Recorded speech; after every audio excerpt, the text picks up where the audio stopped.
Halo sobat-sobat sekalian, di sini saya bersama teman saya ingin menjelaskan apa saja asas-asas yang harus diperhatikan dalam membuat perjanjian internasional. Untuk itu saya akan mempersilahkan teman saya untuk memberikan pengertiannya. Yang pertama adalah fakta sopan. Dalam bahasa Latin berarti perjanjian harus ditepati. Ini adalah prinsip dasar dalam hukum yang menyatakan bahwa perjanjian yang sah harus dilaksanakan oleh para pihak yang membuatnya. Dalam konteks hukum, perjanjian ini berarti bahwa kesepakatan yang dibuat oleh para pihak mengikat mereka dan harus ditepati sesuai dengan ketentuan yang telah disepakati. Yang kedua ada equality rights, yaitu asas yang menyatakan bahwa pihak yang saling mengadakan hubungan atau perjanjian internasional mempunyai kedudukan yang sama. Yang ketiga adalah resiprositas. Dalam bahasa Indonesia berarti timbal balik atau saling berbalas. Ini adalah suatu prinsip yang berlaku dalam berbagai konteks, terutama dalam hukum dan ekonomi, di mana suatu tindakan atau hak istimewa yang diberikan oleh suatu pihak harus dibalas untuk diberikan kembali oleh pihak lain. Yang keempat adalah bona fides. Bona fides adalah sebuah istilah Latin yang berarti itikat baik, atau dengan itikat baik dalam konteks hukum dalam bisnis. Bona fides sering digunakan untuk menunjukkan pada tindakan yang dilakukan secara jujur tanpa penipuan atau tipu daya. Yang kelima adalah asas courtesy. Asas ini menekankan pentingnya menjaga hubungan baik dengan menunjukkan sikap saling menghormati, baik dalam tindakan diplomatik maupun dalam perjanjian internasional. Kesopanan ini sering diwujudkan melalui protokol diplomatik, penghormatan pada tradisi, dan sikap menghormati kedaulatan negara lain. Yang keenam adalah rebus sic stantibus. Rebus sic stantibus adalah sebuah prinsip hukum yang berkaitan dengan perubahan mendasar dalam keadaan yang mempengaruhi perjanjian. Artinya, jika keadaan yang mendasari perjanjian mengalami perubahan secara signifikan, perjanjian tersebut bisa menjadi tidak sah atau berakhir. Terima kasih. Nah, tadi teman saya telah menjelaskan pengertian dari asas tersebut. Di sini saya akan memberikan contohnya.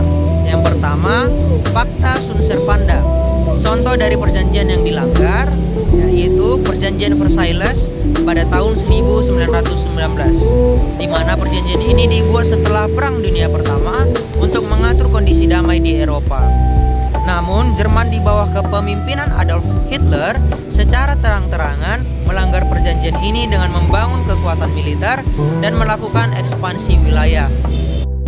Contoh yang kedua ada equality rights, di mana ada contoh pelanggaran dari ketidakseimbangan dalam IMF dan Bank Dunia, yaitu meskipun asas kesetaraan dinyatakan dalam berbagai perjanjian internasional, dalam praktiknya banyak negara-negara berkembang sering merasa tidak memiliki pengaruh yang setara dalam pengambilan keputusan di lembaga-lembaga seperti IMF dan Bank Dunia.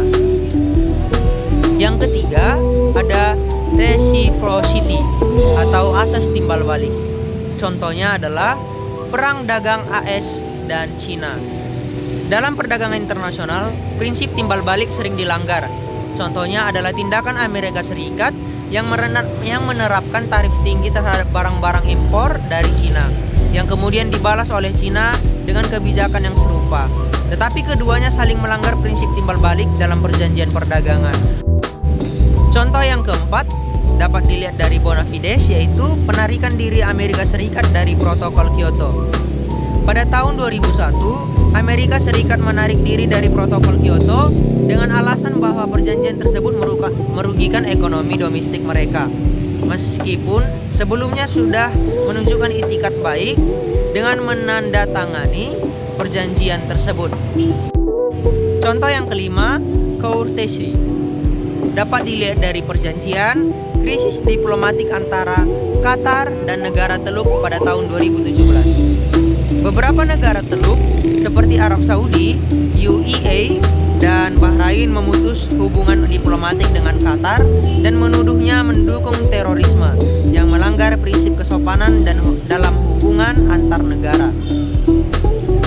Dan yang terakhir, contoh dari rebus sixtantibus, di mana contohnya adalah Brexit pada tahun 2016. Inggris memutuskan untuk keluar dari Uni Eropa berdasarkan referendum, di mana keputusan ini dianggap sebagai pelanggaran stabilitas dalam perjanjian Uni Eropa, meskipun menggunakan alasan perubahan fundamental dalam situasi politik dan ekonomi domestik Inggris.